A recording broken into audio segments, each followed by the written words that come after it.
Bien, el título que le hemos puesto al sermón el día de hoy es la prueba de la fe. La prueba de la fe. Este sermón será básicamente una aplicación general del Sermón del Monte, que es lo que hemos venido exponiendo a lo largo de estos 2 años, poco más, que hemos estado exponiendo el Sermón del Monte. Vamos a ir a Mateo capítulo 7, versículos 19 al 21, versículos 24 y 26. Si ustedes se dan cuenta, son versículos salteados, ¿no? No es un párrafo completo. Mateo 7, versículos 19 al 21 dice lo siguiente: todo árbol que no da buen fruto es cortado y echado en el fuego. Así que por sus frutos los conoceréis. No todo el que me dice Señor, Señor, entrará en el reino de los cielos, sino el que hace la voluntad de mi Padre que está en los cielos. Versículo 24. Cualquiera pues que me oye estas palabras y las hace, le compararé a un hombre prudente que edificó su casa sobre la roca. Pero, versículo 26, cualquiera que me oye estas palabras y no las hace, le compararé a un hombre insensato que edificó su casa sobre la arena. Hasta ahora nos hemos ocupado sobre todo de los detalles de la metáfora de nuestro Señor acerca de los 2 hombres y las 2 casas. ¿Recuerdan? Hace 15 días.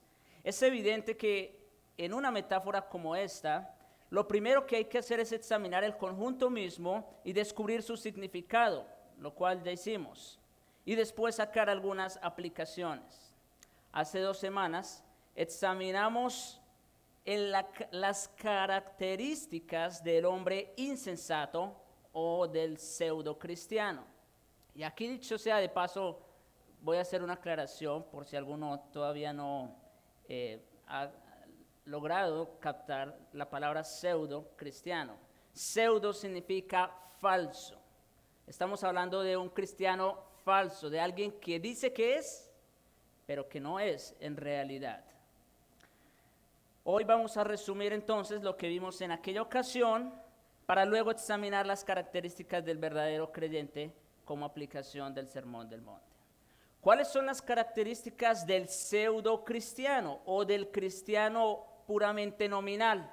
Es decir, de una persona que aún puede aparecer en la lista de como miembro de una iglesia y aún con todo y eso no ser un verdadero cristiano.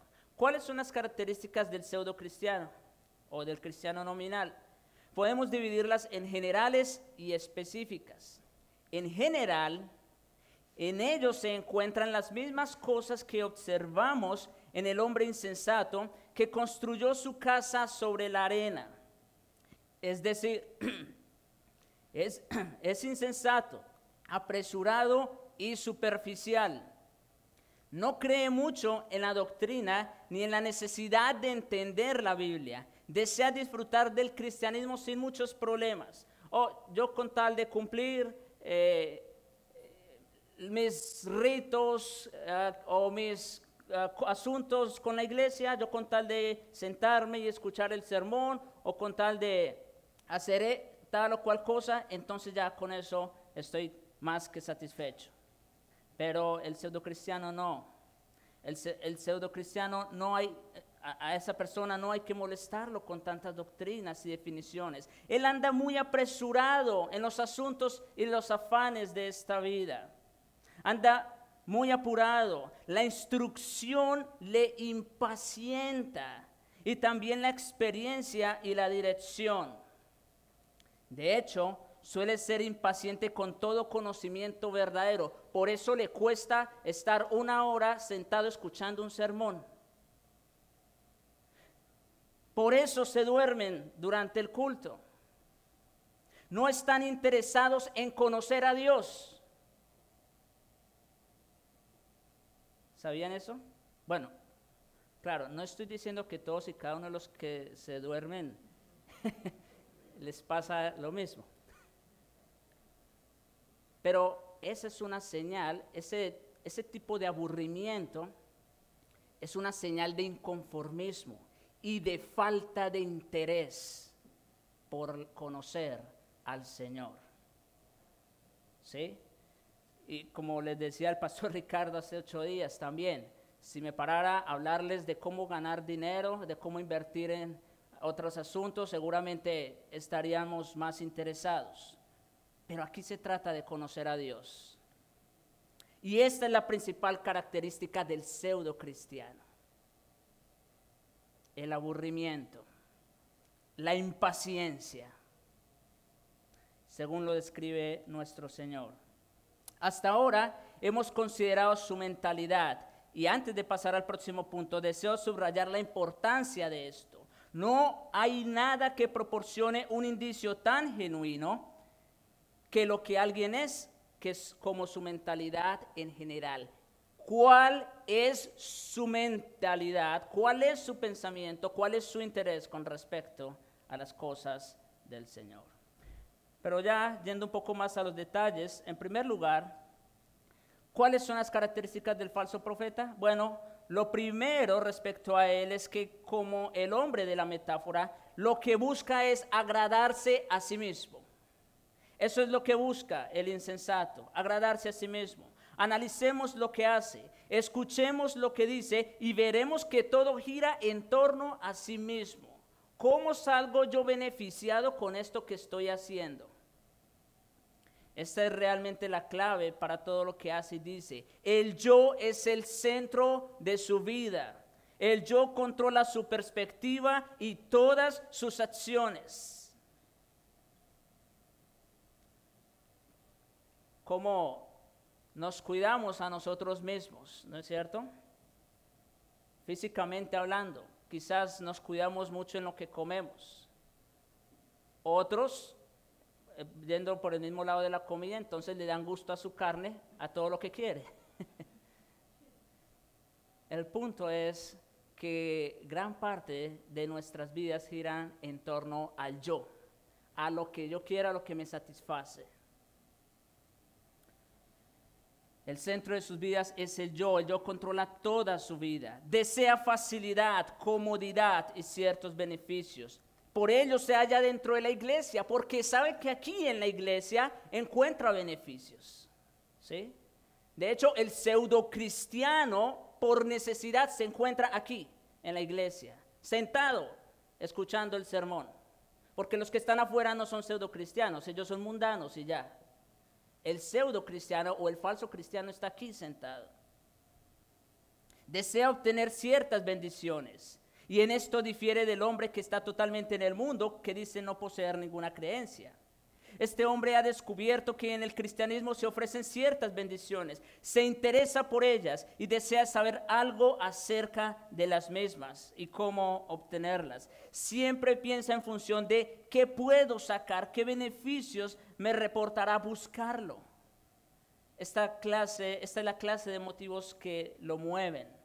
Y por ser esta su actitud, no se enfrenta realmente con la enseñanza completa del Evangelio, ni desea conocer todo el consejo de Dios.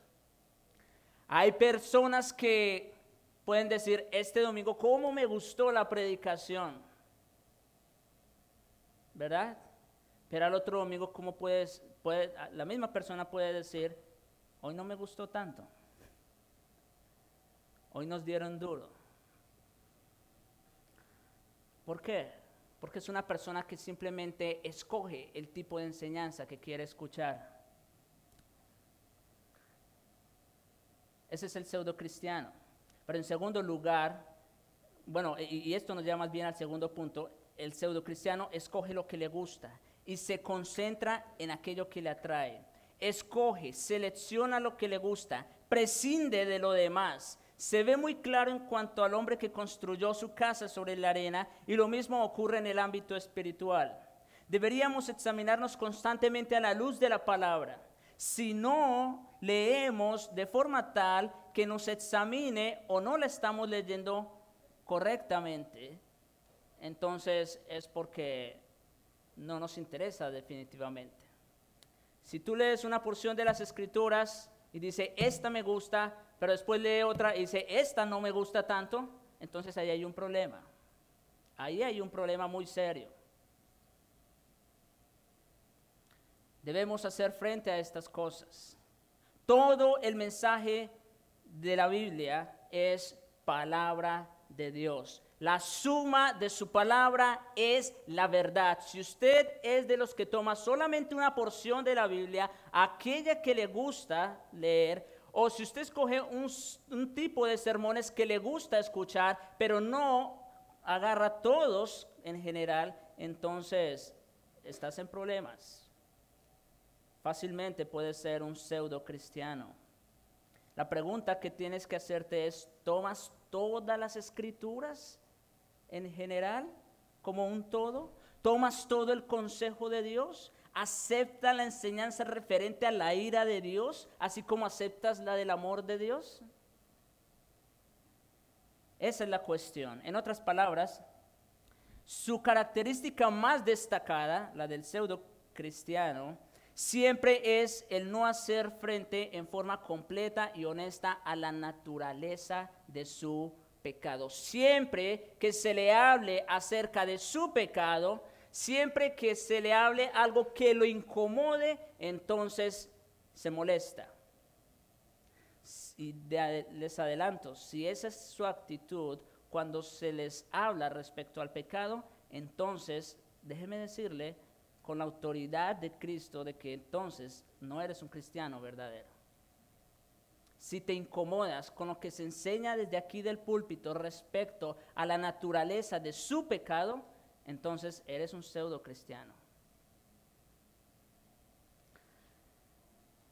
El problema que tiene es que nunca desea sentirse infeliz, nunca desea experimentar un sentido de culpa, un sentido de disgusto consigo mismo, un sentido de incomodidad. No le gustan las personas que lo hacen sentir incómodo, ni los pasajes de la Biblia que hacen lo mismo, y por ello escoge y selecciona. Vienen a la iglesia nomás para sentirse bien con ellos mismos. Pablo, cuando volvió a ver a los ancianos de la iglesia en Éfeso, en Hechos 20:27, les dijo que él estaba muy contento de haberles comunicado todo el consejo de Dios. Pablo no rehusó anunciarles todo el consejo de Dios. No les escondió ninguna verdad. No les dijo aquello que les convenía o aquello que les gustaba. No, les dijo todo el consejo de Dios. No se reservó nada. El mensaje que el Señor resucitado le había dado, se los dio a ellos. Algunas partes del mismo seguramente molestaban. Algunas partes quizá hubiera preferido no haberlas comunicado, pero no era su mensaje, era el consejo de Dios y se lo había comunicado como proviene de Dios. ¿Saben que hay cosas que a nosotros como personas, digo los predicadores, a veces no quisiéramos decir? Pero no se trata de nosotros, se trata de Dios. Se trata de presentar el consejo de Dios. ¿Sabe que a Israel no les gustaba escuchar muchas veces a los profetas verdaderos? Hubo un rey que dijo, ¿sabe qué? Yo no quiero escuchar a ese profeta porque siempre me dice cosas malas. Él prefería escuchar los falsos profetas porque les hablaba bien, aquello que él quería escuchar. Pero, ahí hay un pero. Los falsos, por ser falsos, siempre les mentían, siempre le decían mentiras a ese rey. En cambio, aquel que le hablaba con la verdad, a él le disgustaba, simplemente porque no le gustaba escuchar eso. Muchas veces pasa así con los pseudocristianos. Quieren escuchar aquello que les gusta y cuando Dios les habla de otra manera, entonces ya no quieren oír.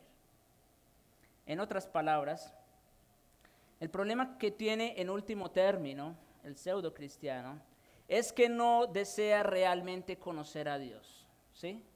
Si podemos resumir a una sola frase, ¿cuál es la característica principal del pseudo cristiano o del falso cristiano? Es esta: no desea realmente conocer a Dios. Se acabó. Tú puedes venir todos los domingos, puedes escuchar todos los sermones, puedes leer la Biblia y todo lo que quieras. Pero si esa es su actitud, entonces no desea realmente conocer a Dios. Desea la bendición de Dios, pero no desea a Dios mismo. No desea realmente servir a Dios y rendirle culto con todo su ser. Simplemente desea ciertas cosas que cree que Dios le puede dar. Por eso decíamos hace un momento, es una persona que está centrada en sí misma. Resumiendo, su problema principal es que no conoce el significado de la expresión tener hambre y sed de justicia. No le interesa la justicia, no le interesa la santidad, no desea ser como Cristo. Hace poco leí un meme de esos que publican, ya saben, de Martin Lloyd Jones, donde decía, la persona que no desea ser santa no tiene el derecho de llamarse cristiano. Si tú eres una persona que no deseas con todo tu corazón ser santo, ser como Cristo, entonces no tienes ningún derecho para llamarte hijo de Dios.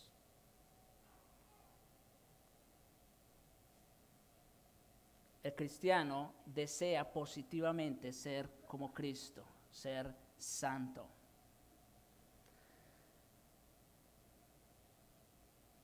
Ahora, pasando a las características del verdadero cristiano, ¿cuáles son? Dicho en forma positiva, es el que hace la voluntad de mi Padre que está en los cielos. Nuestro Señor dice en Mateo 7:21, no todo el que me dice Señor, Señor, ¿escucharon? No todo el que profesa una fe cristiana va a entrar al reino de los cielos, sino el que hace la voluntad de mi Padre que está en los cielos. Ese es el verdadero cristiano. Cualquiera, pues, dice el versículo 24, que me oye estas palabras y las hace, le compararé a un hombre prudente. ¿Qué significa esto? La primera parte de la respuesta es aclarar lo que no significa, descartar lo que no es para luego acertar lo que sí es. Obviamente no quiere decir justificado por las obras. Nuestro Señor no dice aquí que el verdadero cristiano es el que, habiendo escuchado el sermón del monte, lo pone en práctica y de este modo se hace cristiano. No. ¿Escucharon eso? No, no se trata de esforzarnos a cumplir este sermón y esperar que por ello vamos a ser justificados. ¿Por qué es imposible esa interpretación? Bueno, por la sencilla razón de que las bienaventuranzas lo hacen completamente imposible. Al comienzo mismo pusimos en relieve que el sermón del monte debe tomarse como un todo, y así debe ser. Comenzamos con las bienaventuranzas y la primera afirmación que dijimos es: bienaventurados los pobres en espíritu. Y aquí podemos preguntarnos, ¿y quién se puede hacer pobre en espíritu? Podemos comenzar a tratar de conseguirlo hasta la muerte, pero nunca nos haremos pobres en espíritu. Nunca podremos conformarnos a ninguna de las bienaventuranzas por nuestras propias fuerzas. Es una imposibilidad completa, de modo que no puede querer decir justificación por obras. Si tomamos en cuenta la última parte del capítulo 5 de Mateo 7, Mateo 5:48, miren cómo dice esta expresión, para ver si se trata de eso o no. Dice nuestro Señor Jesucristo: sed pues vosotros perfectos, como vuestro Padre que está en los cielos es perfecto. Bueno, Señor, ¿y quién puede llegar a ese nivel de espiritualidad? También eso es imposible, ¿no es cierto? Es imposible para el hombre con sus propias fuerzas lograr ese nivel de perfección, esa justicia. Si lo hiciera, contradeciríamos todo el mensaje del Nuevo Testamento que nos dice que lo que hemos conseguido se lo debemos únicamente a la obra de Cristo. Como dice Mateo 19:26, para los hombres esto es imposible. Para los hombres es imposible cumplir el Sermón del Monte. Esa es una de las imposibilidades en las Escrituras. Mas para Dios todo es posible. Nadie se justificará por medio de las obras de la ley, sino solo por medio de la justicia de Jesucristo. Así que, como dijimos, el Sermón del Monte no podemos aplicarlo como en una manera de lograr la justificación, porque es imposible. Tampoco enseña la perfección impecable el Sermón del Monte. Hay personas que interpretan estas metáforas del final del Sermón del Monte diciendo que significan que el único que puede entrar al reino de los cielos o que les es permitido entrar es el hombre que, habiendo leído el Sermón del Monte, pone en práctica todos sus detalles en todas sus partes. Profesa haber creído en Jesucristo para justificación, pero cree que para ganar un nivel más alto de santidad, entonces se propone firmemente a cumplir las reglas del Sermón del Monte una por una. Y esto también es imposible. Si la enseñanza fuera esa, entonces podríamos estar seguros de que nunca ha habido ni habrá un verdadero cristiano en todo el mundo, ni en la historia. Porque como dice Romanos 6:23, todos pecaron y están destituidos de la gloria de Dios. Aún los creyentes seguimos pecando, ¿verdad? Así que no se trata tampoco de lograr un nivel de perfección en la vida cristiana, de esforzarnos por ser perfectos, de cumplir este sermón a la perfección. Todos hemos fallado, como dice 1 Juan 1:8. Si decimos que no tenemos pecado, nos engañamos a nosotros mismos y la verdad no está en nosotros. En consecuencia, lo que se afirma aquí no puede ser perfección impecable. Ahora bien, si no se trata de una justificación por obras, si no se trata de una obediencia perfecta o de perfección impecable, ¿de qué se trata entonces el Sermón del Monte? Bien, hermanos, no es otra cosa sino lo que Santiago sintetiza en su carta, en el capítulo que leyó hace un momento el hermano Jesús, capítulo 2 de Santiago. No vamos a leerlo otra vez, ¿verdad? Ya lo hicimos hace un momento. Pero esa frasecita, la fe sin obras está muerta. Esa pequeña frase de apenas 6 palabras sintetiza el mensaje de la vida cristiana. ¿Quieres saber quién es un cristiano verdadero? Lo invito a que vayas otra vez. Bueno, lees el Sermón del Monte, no para esforzarte y hacerlo, pero también ve a Santiago para que vea lo que él tiene que decir. La fe sin obras está muerta. Esta es simplemente una definición perfecta de lo que es fe. Nosotros creemos en la justificación por la fe sola. Eso debemos tenerlo claro. La justificación es por la fe en Jesucristo únicamente y por nada más. ¿Sí? Los creyentes los que hemos creído en Jesucristo, debemos tener seguro o debemos tener claro esa parte. Sin embargo, aquí el autor de Santiago nos confronta con una verdad trascendental, con la esencia de la vida cristiana. Nos dice que la fe sin obras está muerta. Tú dices que crees. Eso es bueno. Nosotros bautizamos a todos aquellos que profesan una fe cristiana, ¿no es cierto? Que dicen que han creído en Jesucristo y que están interesados en seguir conociendo al Señor, en crecer en la gracia y en el Evangelio. Y nosotros lo bautizamos, ¿verdad? Por su testimonio. Sin embargo, tú dices que crees, los demonios también creen y siguen siendo demonios. Los demonios también creen y tiemblan. Por eso Santiago nos tiene que decir algo que es vital, que no podemos perder de vista. La fe sin obras es muerta.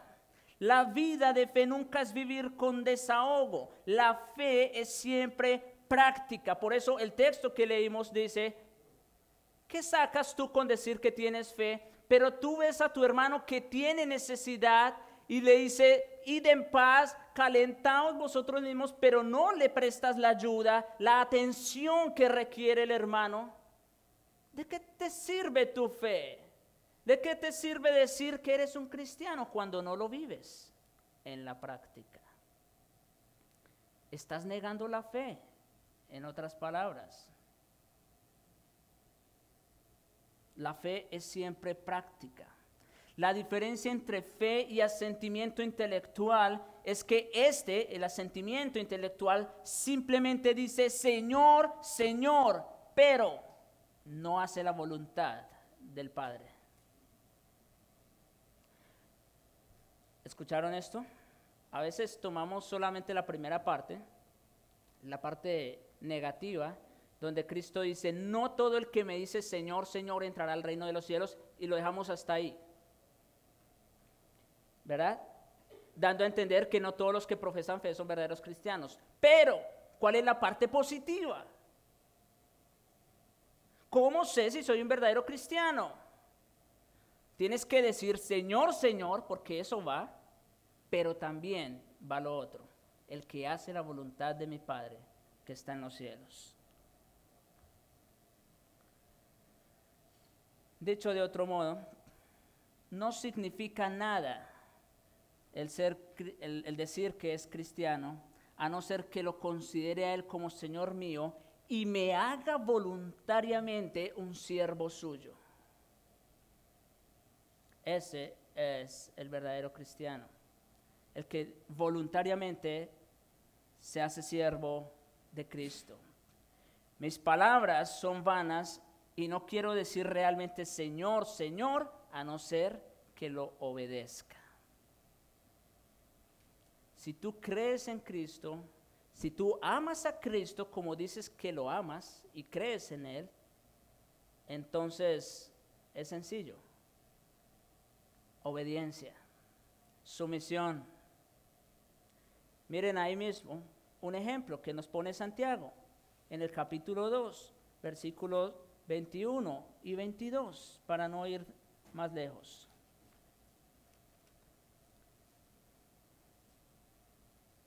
Dice Santiago, para argumentar, ¿no fue justificado por las obras Abraham nuestro padre cuando ofreció a su hijo Isaac sobre el altar? Pero yo pensé que Abraham había sido justificado por la fe. ¿Cómo está eso? Romanos 4, ahí tenemos, ¿no es cierto? Un recuento, y no solo un recuento, sino una explicación de que Abraham fue justificado mediante la fe. Sí, pero no. Bueno, ¿cómo está eso? Abraham creyó a Dios, sí, pero Abraham no se quedó diciendo, sí, Señor, yo te creo. sino que Abraham se lo demostró mediante la obediencia. Abraham ofreció a su hijo. Abraham mató a su hijo. No, un momento, no lo mató. Sí lo mató. No lo mató porque Dios le trancó la mano. ¿Recuerdan la historia? Pero fue como si Abraham lo hubiera matado. Así que sí, Abraham lo hizo. Ofreció a su hijo Isaac. Obedeció a Dios. En otras palabras, versículo 22. ¿No ves que la fe que Abraham tenía actuó juntamente con sus obras? Y que la fe se perfeccionó por las obras. Así que sí, Abraham creyó a Dios y le fue contado por justicia. Pero la fe de Abraham no fue una fe hueca, no fue una fe muerta. No, la fe de Abraham fue una fe sólida, una fe práctica, una fe que se pudo palpar. ¿Ven la diferencia entre simplemente decir Señor, Señor y creer en Cristo verdaderamente? Para decirlo de otro modo, la fe genuina se manifiesta en la vida, se manifiesta en la persona en general y también en lo que la persona hace. Y adviértase este énfasis doble, en la persona en general y en lo que dice y hace. No debe haber contradicción en este aspecto del hombre y su porte general y lo que dice y hace. Lo primero que se nos dice acerca del cristiano en el Sermón del Monte es que debe ser pobre en espíritu. Eso es lo primero. Y si es pobre en espíritu, nunca tendrá el semblante de la persona orgullosa y satisfecha en sí mismo. ¿Ven por qué la primera bienaventuranza es ser pobres en espíritu? Porque esa acaba con nosotros. Y eso es lo primero que Cristo quiere dejar por sentado de una vez. Acabar con nosotros. Otra cosa que se nos dice acerca del cristiano es que llora por el pecado. Es manso. El hombre manso nunca tiene el aspecto de estar complacido consigo mismo. Nunca hace nada para complacerse a sí mismo, sino más bien para servir a los demás. Estamos hablando de lo que parece antes de que diga o haga algo. Eso es el cristiano en esencia. La fe genuina siempre se manifiesta en el aspecto general del hombre, en la impresión total que da, al igual que en lo que dice y hace en concreto. A veces se ven personas que dicen Señor, Señor, quienes dan casi la impresión al decirlo de mostrarse condescendientes con Dios, tan llenos de sí mismos están, tan complacidos consigo mismos se sienten. Tanta es su autoconfianza que al decir Señor, Señor, parece que le están haciendo un favor a Dios. No entienden nada acerca de lo que Pablo dijo en 1 Corintios 2:3. Estuve entre vosotros con debilidad y mucho temblor. ¿Sí? Por la providencia de Dios casi siempre Él se vale de hombres débiles, de hombres imperfectos, con muchos temores, con muchas debilidades. ¿Y para qué? Precisamente para eso, para que solo Él se lleve la gloria. Pablo predicó el evangelio con un sentido de temor porque era el mensaje de Dios y estaba consciente de su propia indignidad y de la gravedad de la situación. Pablo, quien haya sido el teólogo más prominente y el predicador más sobresaliente, nunca dijo nada de sí mismo. Nunca se promovió a sí mismo. Todo lo que hizo fue llevar el mensaje que recibió de Cristo a los demás. Eso fue todo. Y aún eso lo hacía con mucho temblor, porque sabía que no era Él. No debemos olvidar entonces que la fe se manifiesta tanto en el aspecto general del hombre como en lo que dice y habla. La fe siempre se manifiesta en la totalidad de la persona. Podemos resumir esto con las palabras que encontramos en los capítulos 1 y 2 de la primera carta de Juan, donde leemos capítulo 1, versículo 8 de primera de Juan. Si decimos que tenemos comunión con Él y andamos en tinieblas, mentimos y no practicamos la verdad. ¿Escucharon esto? Si decimos que tenemos comunión con Él y andamos en tinieblas, es decir, en pecado, mentimos. Otra vez, no podemos tener dos caras, ¿no es cierto? Los domingos vivir de una manera y durante la semana vivir de otra. Si dice que tienes comunión con Dios, eso debe ser algo continuo y permanente. Si decimos que tenemos comunión con Él y andamos en tinieblas, mentimos y no practicamos la verdad. Capítulo 2, versículo 4 de Primera de Juan.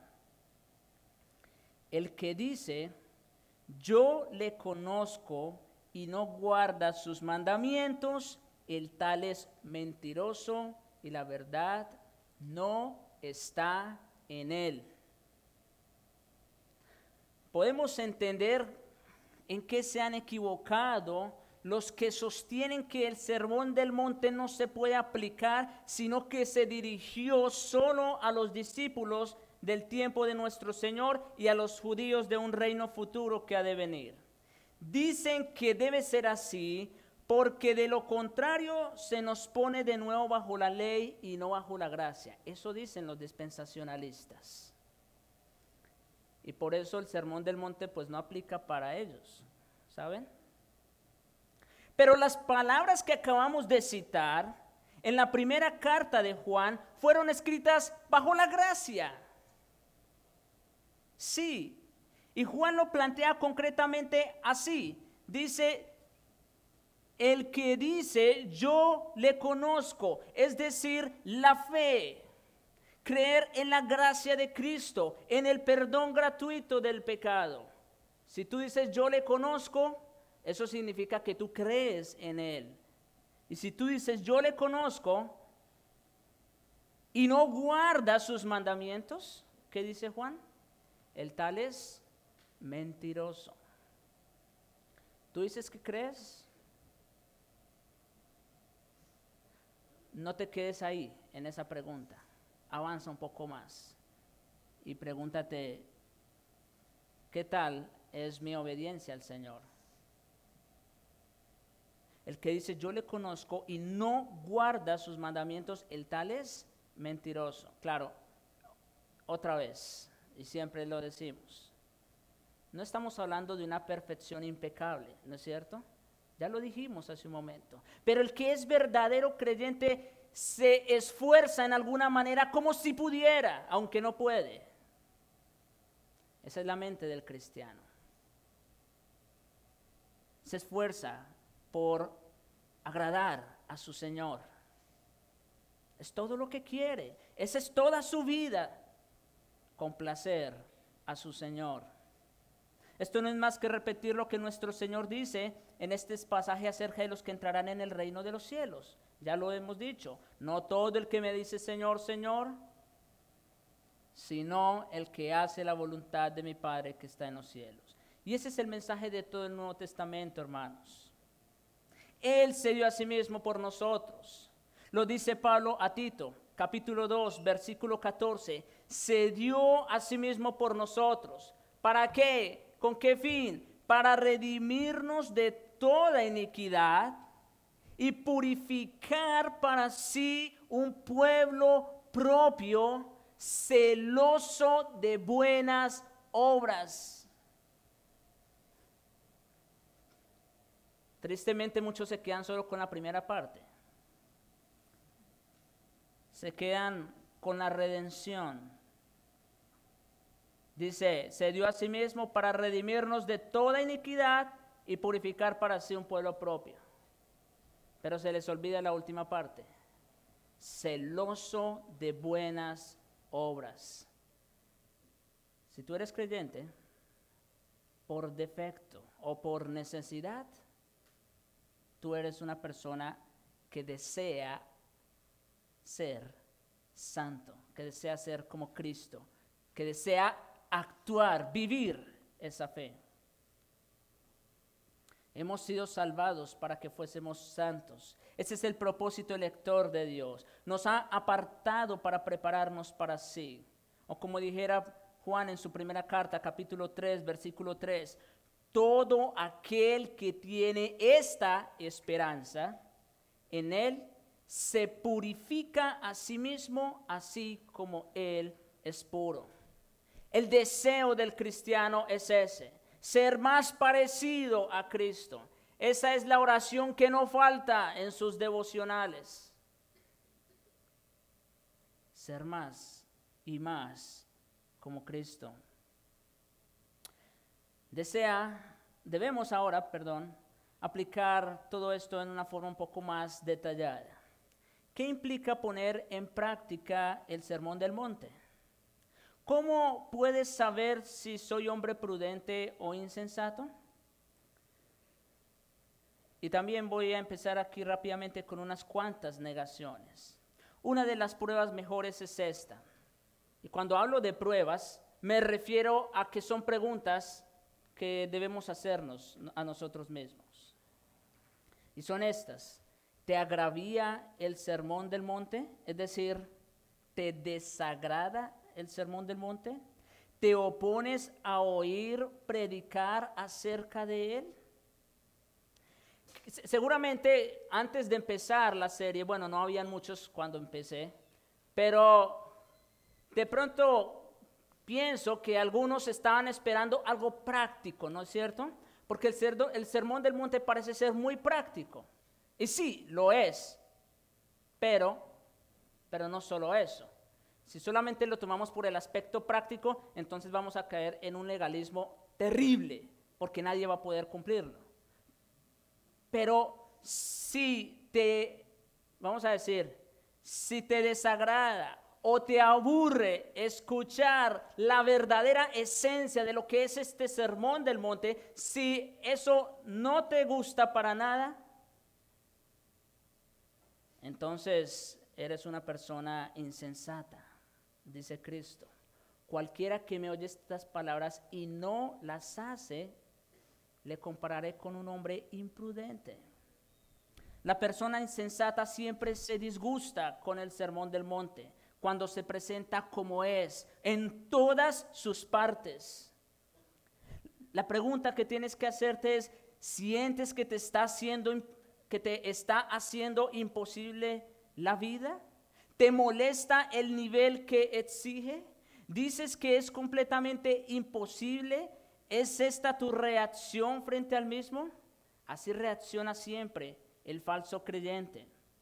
Le impacienta el Sermón del Monte, le molesta verse examinado, odia verse examinado porque le hace sentirse incómodo.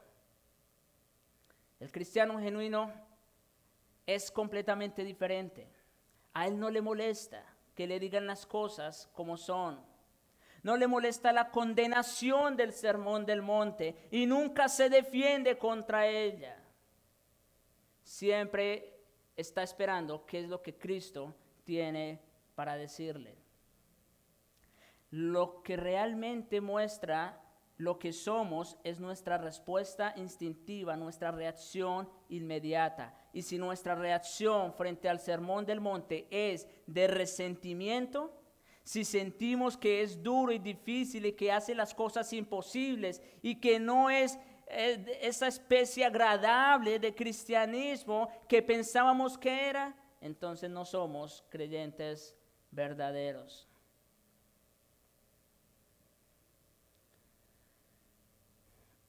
Hay personas que les gusta lo práctico, que le digan qué tiene que hacer, seguir una serie de normas. Eso era lo que hacían los escribas y fariseos, ¿saben?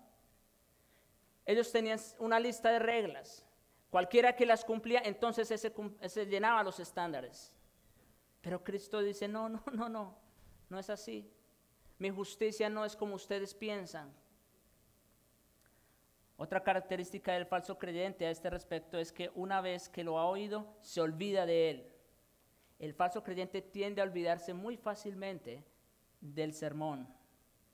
Es un creyente olvidadizo que escucha el mensaje y lo olvida al momento. Se interesa quizá por un momento, pero luego se le va de la mente, quizá como resultado de una simple conversación a la salida de la iglesia. Otro aspecto de los que profesan falsamente la fe es que si bien en general admiran el sermón y alaban su enseñanza, nunca lo ponen en práctica. O aprueban ciertas partes del mismo y prescinden de las otras. Muchos parecen pensar que el sermón del monte solo dice una cosa, tal como ama a tus enemigos, pero se olvidan de otras partes, les desagrada. Hemos de tomarlo en su totalidad. Pero pasemos nuevamente a las características positivas del verdadero cristiano.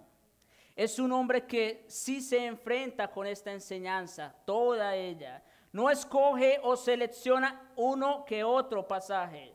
Deja que todas las partes le hablen. No son impacientes. Deja que la palabra lo examine y lo escrute. En vez de molestarle, este escrutinio lo acoge bien, sabe que le hace bien. Se da cuenta de que Hebreos 12:11, donde dice, ninguna disciplina al presente parece ser causa de gozo, sino de tristeza, sabe que después trae fruto apacible de justicia en los que en ella son ejercitados. En otras palabras, el verdadero cristiano se deja autoexaminar, se deja escrutar por las santas escrituras. El verdadero cristiano se humilla a sí mismo bajo la palabra. Acepta que lo que dice de él es verdad. No le ofende. Hay personas que se ofenden con el sermón. Dice, seguramente eso lo dijo por mí. ¿No les ha pasado? No lo decimos por una u otra persona, simplemente lo decimos porque es la palabra de Dios, es el mensaje de Dios. El hombre que es justo respecto a este sermón es el que habiéndose humillado a sí mismo se somete. Llega a ser pobre en espíritu, llega a llorar por sus pecados, se hace manso porque sabe lo indigno que es, se conforma de inmediato a las bienaventuranzas debido al efecto de la palabra en él. Y debido a eso desea conformarse al prototipo que ofrece. Y aquí una prueba muy buena, hermanos. Una prueba muy buena. Estamos hablando de la prueba de la fe. Ese es el tema general del sermón. ¿Nos gustaría vivir el sermón del monte? Es una pregunta. Escuchen. ¿Nos gustaría vivir el sermón del monte? ¿Es este nuestro verdadero deseo? Y yo quiero que presten atención a las palabras que voy usando. ¿Es esta nuestra ambición? Si lo es una señal muy buena y saludable. Estamos hablando del deseo. Del deseo. Todo el que desea vivir este tipo y clase de vida es cristiano. Tener hambre y sed de justicia, eso es lo más importante de la vida. Estamos hablando del deseo. El hombre que puede decir honestamente está edificando sobre la roca. No es preguntarse pecador o perfecto. No estoy preguntando, ¿vives este sermón del monte? No, eso no es lo que estoy preguntando. Estoy preguntando, ¿deseas vivir como el sermón del monte? Eso es muy distinto. Es preguntarse qué le gustaría hacer, qué desea hacer. El verdadero cristiano, como les decía hace un momento, es alguien que desea alcanzar ese tipo o ese nivel de santidad, aunque en el momento no puede, pero lo desea. Se sigue entonces que el verdadero creyente es el que acepta la enseñanza de nuestro Señor respecto a todo lo que dice. Por ejemplo, no se contenta con abstenerse simplemente de cometer adulterio externo. No quiere mirar a una mujer con deseo, porque dice, ese es el puro de corazón, no solo de hechos, sino con el corazón mismo. Acepta la enseñanza de nuestro Señor respecto a la ley. También acepta la enseñanza del dar limosna en secreto. No publica sus buenas obras. Tampoco atrae la atención sobre sí. También recuerda la enseñanza acerca de la oración y acerca de no poner la mirada en las cosas de la tierra, del tener los ojos buenos. Recuerda que ni siquiera debemos preocuparnos por el pan de cada día, sino que debemos dejarlo todo a nuestro Padre, quien alimenta aún a los pájaros. Recuerda la instrucción acerca de no juzgar o condenar al hermano y sacar la viga del ojo propio antes de ocuparse de la paja del ojo de su hermano. Recuerda que se nos enseña a hacer a los demás lo que nos gustaría que ellos hicieran con nosotros. Acepta toda esa enseñanza a su plenitud. Solamente hice mención de unos cuantos puntos que tratamos a lo largo de esta serie. Pero obviamente hay más que eso. Pero no solamente desea vivir el sermón del monte, el cristiano. Aquí viene lo más importante. El verdadero cristiano lamenta su fracaso en no vivir así. El verdadero cristiano lamenta su fracaso en no vivir a la altura de este sermón. Desea, anhela, trata, pero se da cuenta que falla. Sí, esa es la realidad del verdadero cristianismo. No puede estar tranquilo. Entonces cree en la siguiente porción de la enseñanza y pide, busca, llama, pide ayuda. Desea vivir como el sermón del monte, pero no solo eso, lamenta su fracaso en no vivirlo y entonces pide, busca y llama.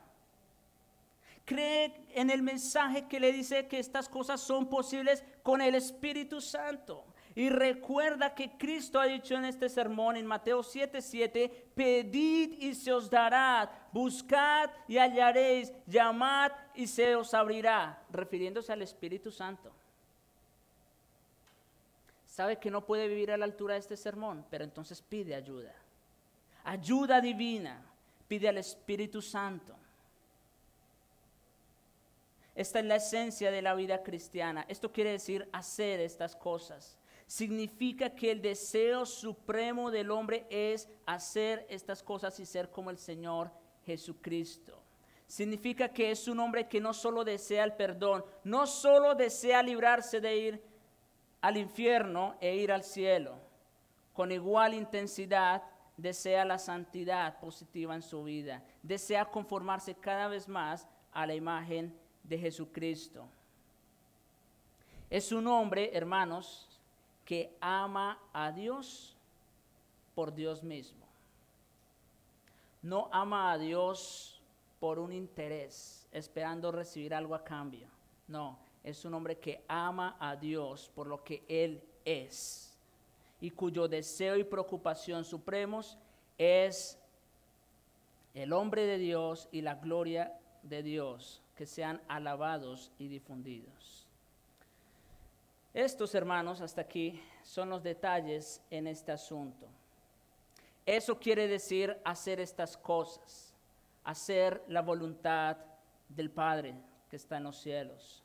Esto significa practicar el sermón del monte.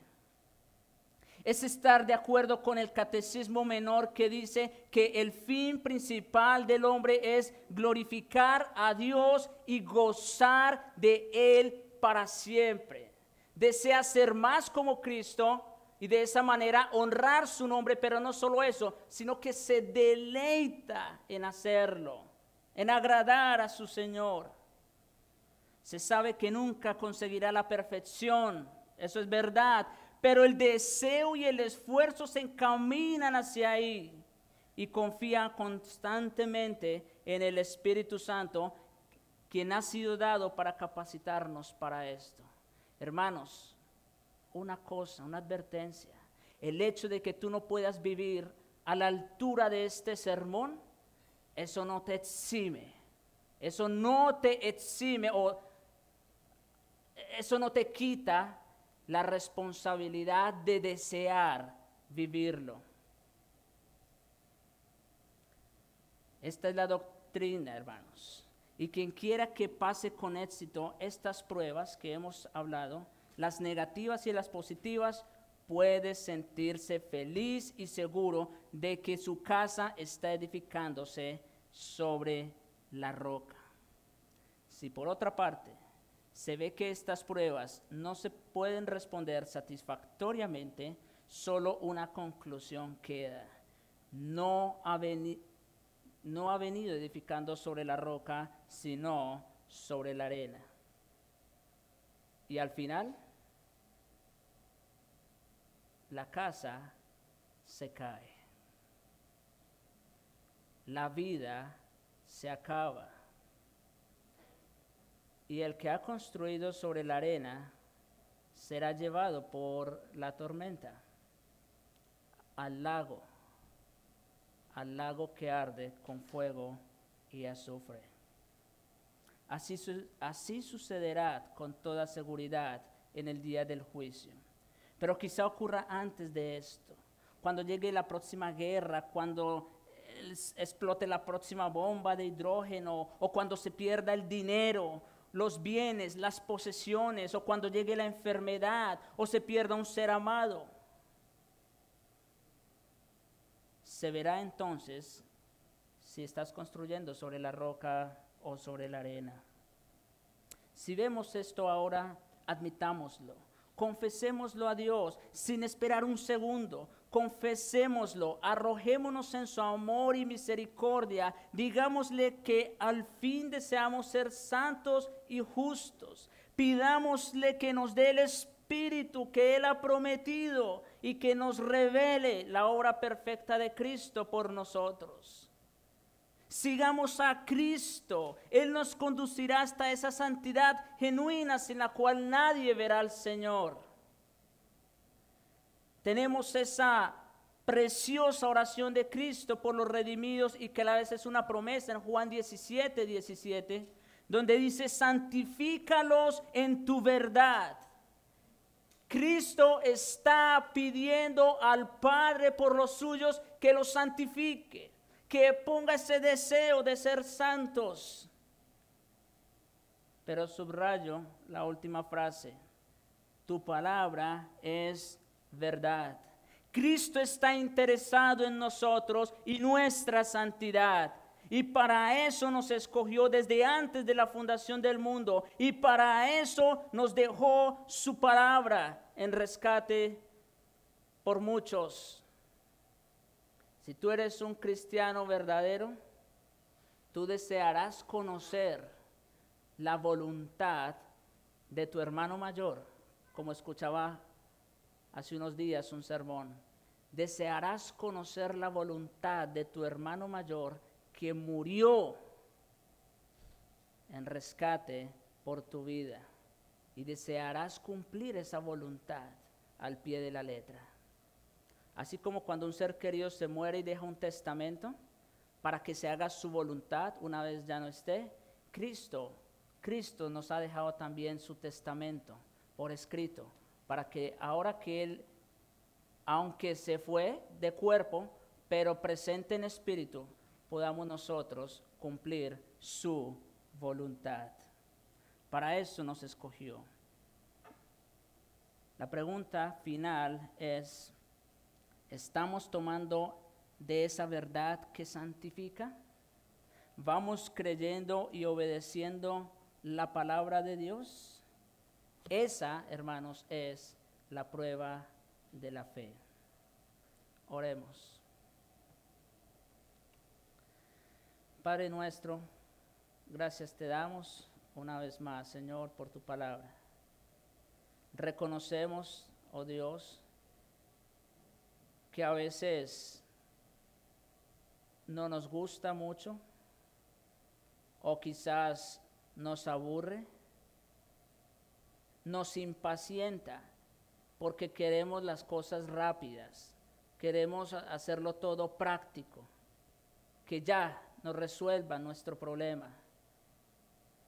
Pero Señor, se nos olvida que debemos confiar y descansar en ti. Tú deseas, Señor, que nosotros te amemos con todo nuestro corazón, que te sirvamos, que nos sometamos. Oh Señor, pon en nosotros ese deseo, porque nosotros mismos no podemos producirlo. Rogamos la obra de tu Espíritu Santo, produciendo el querer como el hacer por su buena voluntad. Te suplicamos, oh Señor, estas cosas en Jesucristo. Amén.